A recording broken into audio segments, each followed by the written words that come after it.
Mabiyayang araw sa ating lahat, lalong-lalo na sa aming propesora na si Ma'am Vanessa. Ngayon aming tatalakayin ang bayan ng San Rafael sa Bulacan. Bago kami magsimula, alamin natin ang mga nilalaman ng aming tatalakayin ngayong araw. Ang mga nilalaman, demographicong profile, mga produkto at hanap buhay, mga pistang bayan, mga pinunong nanungkulan, mga makasaysayang lugar at mga dinarayong lugar, mga mahahalagang pangyayaring naganap sa bayan ng San Rafael, kilalang tao sa iba't ibang larangan na may ambag sa kasaysayan ng San Rafael, Bulacan, at kalagayan ng lipunan sa kasalukuyan.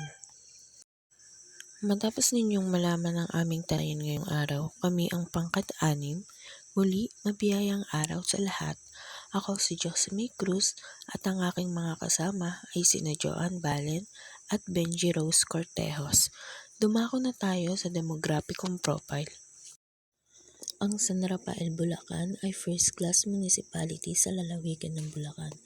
Naitatag noong taong 1758, merong 34 na barangay, 65,353 na botante noong taong 2022, may populasyon na 103,97, may lawak na 152.53 kilometers at 58.85 milya kwadrado, 25,220 na kabahayan, tropical monsoon na klima, at Tagalog ang wikang ginagamit nila doon.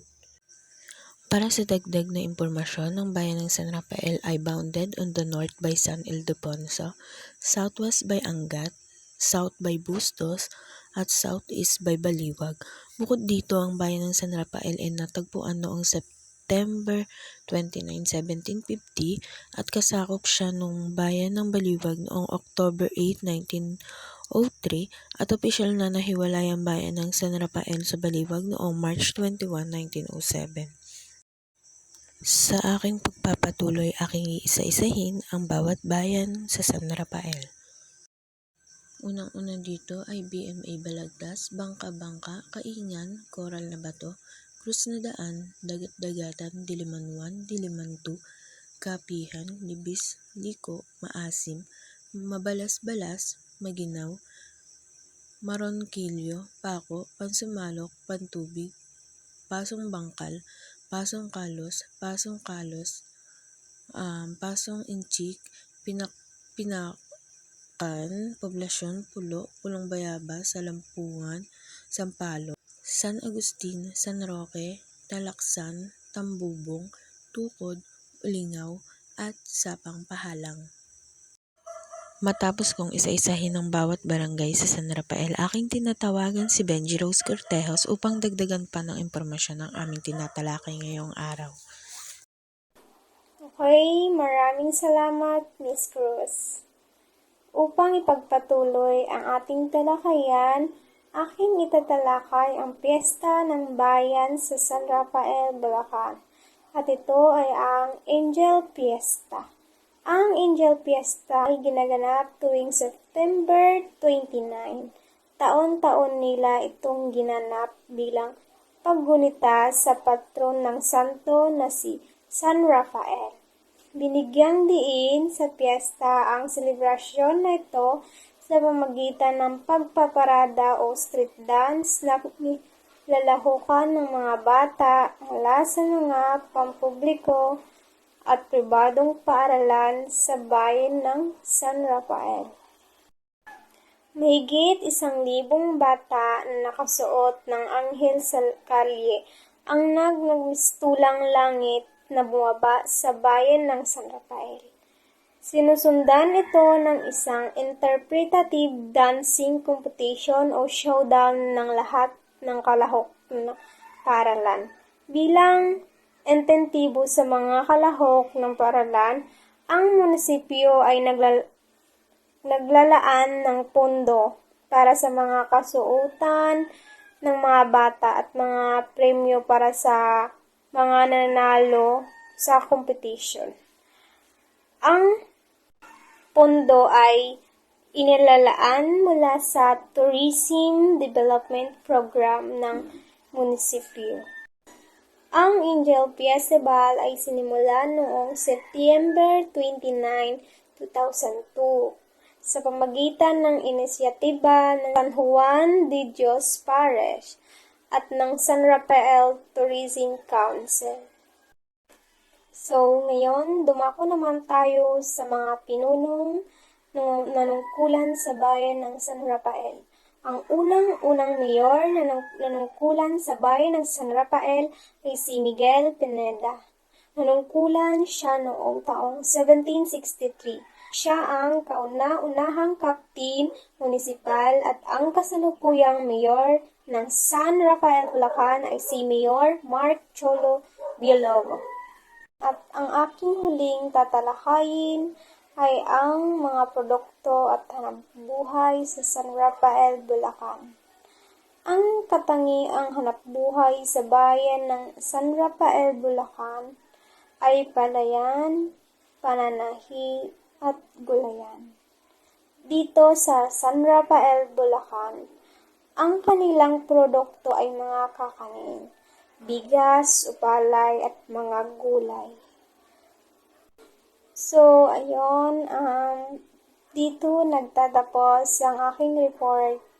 So, ngayon, aking tinatawagan si Joanne Balen upang ipagpatuloy ang aming talakayan ngayong araw. Thank you po. Maraming salamat. Isang mabiyang araw sa ating lahat. Ako si Joanne Balen at ngayon ang aking tatalakayin ang makasaysayang lugar sa bayan ng San Rafael. At ito ang San Juan de Dios Church. Bakit nga ba makasaysayang itong simbahan? Na ito kasi simbahang ito naganap ang labanan sa San Rafael kung saan daan-daang umuurong sa sundalo at sibilang Pilipino ang nasawi sa pakikipaglaban sa Espanyol noong Nobyembre 30, 1896. Isang makasaysayang marker ng National Historical Commission of the Philippines. Ang inilagay sa harap ng simbahan noong 1997 upang gunitain ang massacre at tinatayong 800 na Pilipino. Ngayon, dumako naman tayo sa dinarayong lugar o tourist spot ng San Rafael, which is ang Malangan Cave Spring of Mount Secret. Itong Mount Secret na to ay napanood kasi akong video. Noon pala, meron nito, sabi nung matanda sa video. Bale ngayon lang siya na-discover ng mga tao. Noon kasi hindi pa talaga siya bukas sa mga tao noon. Pero dahil maganda naman yung lugar, na yun, nagdesisyon yung may katungkulan sa kanila na buksan na lang sa mga tao to. Kaya simula nagbukas yun, hindi na nawala ng mga turista para lang makaligo doon at makapasyal. Ang aking huling tatalakayin ay ang mahalagang pangyayari sa bayan ng San Rafael. Labanan sa San Rafael. Sa pook na ito, naganap noong ika-30 ng Nobyembre 1896, ang isa sa pinakadugong labanan sa lalawigan ng Bulacan sa pagitan ng Katipunero na pinamunuan ni General Anacleto Enriquez, Matang Lawin at ang mga kawal ng Kastila sa pamumuno naman ni Teniente Coronel Lopez Arteaga. Sa pagkapawi ng usok, putukan, tinatayang may 800 na katao sa panig ng mga Pilipino. Ang sinamang palad ay namatay kabilang ng rito si Mantang Lawin at iba pang mga Katipunero na nakipaglaban para sa kalayaan hanggang sa huling sandali. Maraming salamat. Muli ang aking tinatawagan si Miss Cruz upang ipakilala ang mga kilalang tao na may ambag sa bayan ng San Rafael, Bulacan. Maraming salamat, Balen. Bilang pagpapatuloy, maaari ko lang sabihin na ang mga tao na aming nasaliksik ay walang mga litrato na lumalabas, kung kaya't aking ipapaliwanag kung sino ang mga tao na ito na may ambag sa bayan ng San Rafael, Bulacan. Unahin na natin si Ginoong Bonifacio. Sino nga ba si Bonifacio Isidro? Si Ginoong Isidro na taga San Rafael, siya ang kilalang isang natatanging inventor na Pilipino, di lamang sa Pilipinas pati na rin sa ibang bansa. Alam niyo ba na tumanggap na si Ginoong Isidro ng marami ng gawad at parangal? sa marami niyang imbensyon tulad ng makinaryang pantalop, panggiik ng bigas, mais, munggo at sorghum. Gayun din ang bomba ng tubig na yari sa kahoy at kawayan. Babanggitin ko ang ilang gawad na nakamit ni Ginoong Isidro. Noong 1975, tinanggap niya ang Tanglaw Award mula sa pamahalaang panlalawigan ng Bulacan bilang pagkilala sa pagmumodika ng kagamitang pansakahan. Noong 1985 naman, tumanggap siya ng Presidential Merit Award mula sa World Intellectual Property Organization para sa imbensyon niyang multi-crop sheller. Noong 1970 naman, natuklasan ang makinang magpapababa ng aksaya at magpapabilis ng giik ng palay.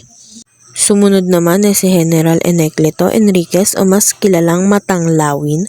Isa si General Enecleto sa mga katipunero na nakipaglaban noon sa bayan ng San Rafael. Siya din ang namuno sa mga katipunero sa laban nila sa San Rafael. So, sumunod naman ay si Teniente Coronel Lopez Arteaga. Si Teniente Arteaga sila yung taong namuno noong may labanan ng bayan ng San Rafael, Bulacan. Dito na nagtatapos ang aming talakayan. Maraming salamat sa inyong pakikinig. Nawa sana may natutunan kayo ngayong araw. Muli kami ang pangkat-anim. Maraming salamat at mabiyayang araw.